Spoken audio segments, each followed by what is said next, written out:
சில பேர் சகுனம் பார்க்குறத வழக்கமாக வச்சுருப்பாங்க. தொட்டத்துக்கெல்லாம் சகுனம் பார்ப்பாங்க. சகுனம் அப்படின்னா என்னன்னு கேட்டிங்கன்னா, எது எதெல்லாம் மங்களகரமாக இருக்கோ அதெல்லாம் சுப சகுனம். எதெல்லாம் அமங்கலமாக இருக்குதோ அதெல்லாம் அசுப சகுனம். நம்மளோட சிந்தனைகள் பாசிட்டிவாக இருந்தாலே அது நம்ம உயர்வாக கொண்டு போயிடும். ஒருத்தர் அப்படித்தான் எதுக்கு எடுத்தாலும் சகுனம் பார்த்துக்கிட்டே இருந்தார். தூங்கி எந்திரிச்சோன்னே முதல்ல தன்னோட 2 கைகளையும் உள்ளங்கைகளையும் பார்ப்பார். அதுக்கு அடுத்தபடியாக என்னைப்பார் யோகம் வரும்னு இருக்கிற 2 கழுதையோட படத்தை பார்ப்பார்.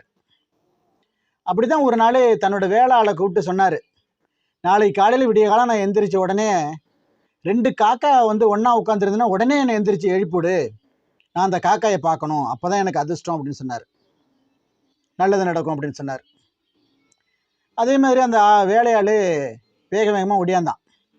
ஐயா எந்திரி சீக்கிரம் 2 காக்கா உட்காந்துருக்கு மரத்தில் அப்படின்னு சொல்லி எழுப்பினான். அவர் எந்திரிச்சு வேகம் ஒடியாந்து பார்த்தாரு. அப்போ ஒத்த காக்கா மட்டும்தான் உட்காந்துருந்தது. ஏப்பா என்னை நீ அப்போ முன்னாடியே எந்திரிச்சிக்க கூடாதுன்னு பலான்னு அடிச்சிட்டாரு. அடித்த உடனே வலி தாங்க முடியாமல் அவன் சத்தம் போட்டான்.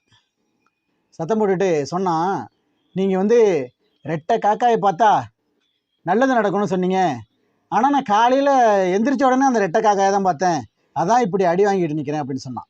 நன்றி.